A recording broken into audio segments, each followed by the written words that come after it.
श्री गुरुदेव भगवान की जय। श्रीमद् भगवद गीता के 10वें अध्याय में श्री भगवान संपूर्ण अध्याय और गीता में जिस प्रकार विभूति और योग व्याप्त है वही संसार में भी व्यक्त है, यही वर्णन कर रहे हैं। ब्रह्मज्ञानी केवल योग से, देवता केवल विभूति से और संसारी देह या राग देश में मैं मेरे से जुड़े हैं। जब ये दोनों का दर्शन ही नहीं कर पाते तो ये संसार से अलग उठकर ही इसे देख सकते हैं और समझ सकते हैं। जब संसार से अलग होंगे तभी इस चीज को समझेंगे और देख पाएंगे।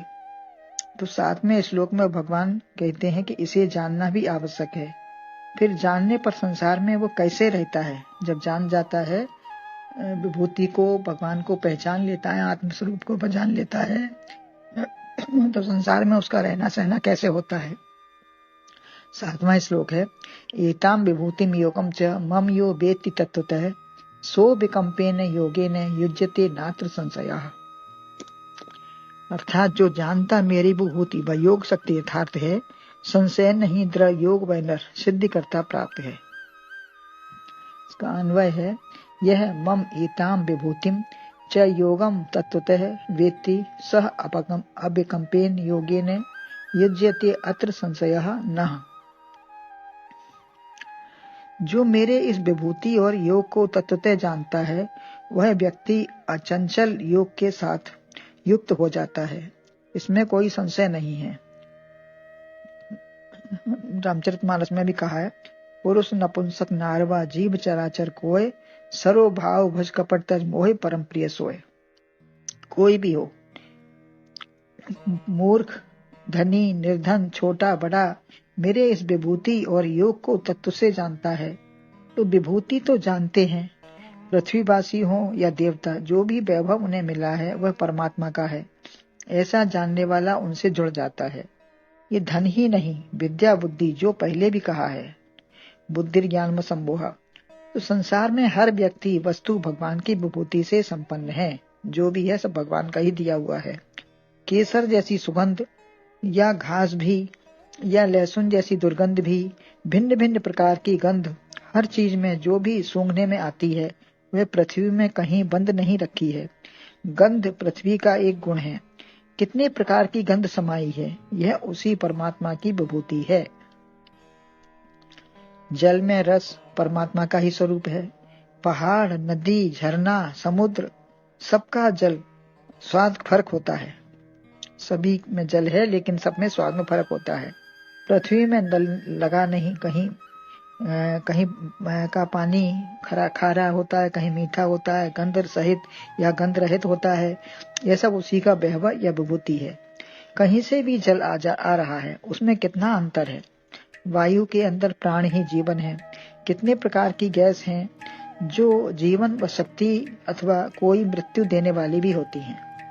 कितने प्रकार की होती हैं वायु में भी शक्ति, gas, hydrogen, nitrogen, carbon dioxide, कितनी चीजें होती हैं। अग्नि में जलन व गुण परमात्मा का योग या आत्मा ही है।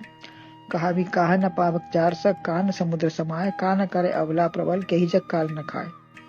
तो कोई पदार्थ जल्दी कोई देर में जल ही जाता है, लेकिन सब कुछ भस्म करने की शक्ति है अग्नि में। यह उसी परमात्मा की विभूति है। हर व्यक्ति पंचतत्व से बना है। सबका आकार प्रकार एक है, लेकिन किसी से मिलता नहीं है। कहीं ना कहीं नाक, कान, आँख सबके पास है, लेकिन पहचान सबकी अलग है। सबके पास वही अंग हैं, वही शरीर है, लेकिन सबकी पहचान अलग है। पशु पक्षी भी पहचान वाले हैं, पहचान में आते हैं। जब तक प्रयोजन है तब तक तो हम माँ बाप को भी पहचानते हैं, अन्यथा पहचानते ही नहीं। बड़े होने पर भले ही भूल जाएं। एक विदेशी ने उड़िया बाबा से चमत्कार दिखाने को कहा तो बोले, एक बिंदु से बीज होकर व्यक्ति कितना क्रियाशील और सुंदर हो जाता है। ये सब चमत्कार ही है उसका। पेड़ शक्ति प्रदान और रोग निवृत्ति, क्षुधा निवृत्ति करते हैं। विश्व के कण कण में उसी का सब चमत्कार है। कहाँ कहाँ चमत्कार आप देखोगे। उसका सब कुछ जितना भी दिख रहा है सब उसका चमत्कार है, उसमें हम कुछ नहीं कर सकते। प्रकृति के द्वारा कितने विभूति के कार्य हैं। एक सूर्य पूरे ब्रह्मांड को प्रकाशित करता है, रात्रि में भी कहीं गया नहीं, ज्यों क्या त्यों स्थित है। भारत या उत्तरी अमेरिका या दक्षिणी अमेरिका में कहीं भी हो, अतः हम देखें या नहीं, सूर्य या चंद्रमा का प्रकाश निरंतर है। पृथ्वी की छाया से छोटा बड़ा दिखता है, चंद्रमा भी पृथ्वी की छाया से छोटा बड़ा दिखता है। हर द्वितीया को केवल एक आकार मात्र ही रहता है और अमावस व परिवार को बिल्कुल नहीं दिखता। पूर्णमासी को पूर्ण दिखता है। यह सब अटल है, अंतर यहाँ कोई अंतर नहीं है, जैसा है वैसा ही रहता है। संसार के वैभव में अंतर है, उसके स्वरूप में कोई अंतर नहीं। परमात्मा का सच्चित आनंद स्वरूप ज्यों का त्यों है।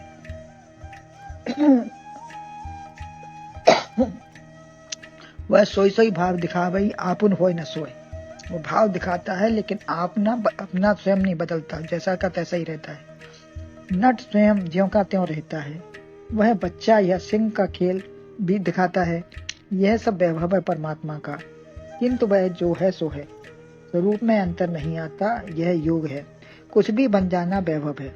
एक गेहूं के कितने प्रकार के पदार्थ बन गए, यह वैभव है। गेहूं ज्यों का त्यों है। सच्चित आनंद स्वरूप नष्ट नहीं होता, प्रियता रहती है, यह योग है। परमात्मा से योग ही आत्मसत्ता है। आत्मसत्ता क्या है? परमात्मा से हमारा जुड़ जाना ही आत्मसत्ता को जानना या पहचानना है। इसी को तत्वतः देखना है। शत्रु मित्र सगा संबंधी देखना राग द्वेष का फल है। व्यक्ति देखना मनुष्यत्व है। योगी परमात्मा का तत्वतः दर्शन करते हैं। योगी जो करते हैं वो परमात्मा का तत्व दर्शन करते हैं। सब में एक ही भाव, एक ही आत्म रूप देखते हैं, अपना ही आत्म रूप। व्यवहार में, समाधि में, सत्संग, स्वाध्याय, सब में तत्व का दर्शन होता है उन्हें। कम विचार वालों को समयानुसार ही दर्शन हो पाता है। जो उनका विचार नहीं रहता, स्थिर नहीं रहता, उनको समयानुसार कभी दर्शन हो जाता है। सत्संग में सब अच्छा देखा और घर में वो भाव बिगड़ गया। ऐसा भाव अपनी कमी है। धीरे धीरे अभ्यास हो जाएगा तो वो भी ठीक हो जाएगा। दर्शन माने वेत्ती, जानना है, मानना है और समझना है। ऐसा ही व्यवहार में लाना है। जानते हैं सब, खाली आए अकेले आए, जाएंगे अकेले और जाएंगे भी। जानत हैं पर मानत नहीं, अतः जानते हुए भी उपयोग में नहीं लाते। इसका क्या अंजाम होगा? जो हम कर रहे हैं तत्वतः जानने पर दुष्कर्म और बेईमानी सब छूट जाती है। जब तत्वतः विचार करेंगे, उसको बार बार सोचेंगे, अभ्यास करेंगे तो ये सब छूट जाएगा। सह अब कंपेन योगे ने, जिसमें कंपन नहीं है। सत्संग में सारी इंद्रियां वृत्तियों में परमात्मा का निवास रहता है। फिर कब खिसक जाए पता नहीं। परमात्मा चला जाए, मेल छूट जाए, छिन्न भिन्न हो जाए, यह बहुत बड़ी कमी है। लेकिन छोटी कमी, जैसे भय से कांप जाए, प्राणों का भय, या चोर, डाकू, सिंह या किसी दुश्मन से भय, अन्यथा कोई रूप देखने से भय लगा तो कंपित हुआ। विषयों से विकंपेन, बहुत कांपना, लेकिन तत्वतः विभूति और योग को जानने पर कांपते या डरते नहीं हैं। जब तत्वतः जान लेते हैं, उसकी विभूति है, चारों तरफ जो भी दिख रहा है सब उसी का रूप है, उसी की विभूति है, उसी का स्वरूप है, तो फिर डर नहीं लगता। जैसे प्रहलाद नरसिंह भगवान से डरे नहीं, नरसिंह भगवान से ही, उसके अलावा भी हिरण्यकश्यप ने कितने कष्ट दिए, उसको हर जगह भगवान ही नजर आए। देवता, स्त्री, पुरुष सब डर गए। जैसे कोई बच्चा सिंह या डाकू बन जाए तो क्या आप डरेंगे? ऐसे ही कलाकार रूप भगवान की ही रूप या विभूति है। सर्प, बंदर, सिंह, कोई भी चोला पहन ले, वो प्रिय परमात्मा का ही रूप है। वह प्रिय हमारा परमात्मा ही है, वह हमारा ही स्वरूप है, रक्षक है। देह काल का रूप तुमसे नहीं डरूंगा नाथ में। कालोस्मी लोकक्षक प्रवर्तो। कहीं भगवान पालन, सृजन और संहार भी करते हैं। तीन काम ही नहीं, वरन प्रत्येक कर्म उसी का है। ये तीन काम ही नहीं कि पालक, संहार और संहार करते हैं, ऐसा नहीं है। हर काम उसी का है, सब उसी के द्वारा हो रहा है। हम क्या कर सकते हैं? वह क्या क्या नहीं करता। अपने योग में स्थित रहते हुए भी वह सब करता है, नहीं करते हुए भी वह ज्यों का त्यों है। करते हुए या नहीं करते हुए ज्यों का त्यों है। जैसे स्वप्न में कुछ भी देखा, मारना मरना, पूजा, शत्रु मित्र, पैदा होना, कुछ भी, वहां हमारी वृत्ति के सिवा कुछ भी नहीं है। सिवाय हमारी वृत्ति थी और वहां वास्तव में कुछ नहीं था। तलवार या माला, तो हम किससे शोक हर्ष विषाद करें? संसार में वास्तव में जो हम देख रहे हैं, वास्तव में ये दिखता संसार है, वास्तव में कुछ नहीं। जिससे तू करता प्यार है, वास्तव में कुछ नहीं। तो हम किससे शोक हर्ष विषाद और प्रमाद करें? ये सब उसी का प्रसाद है। तो अब अभिकंप योग तभी हो बनेगा। बोलो गुरुदेव भगवान की।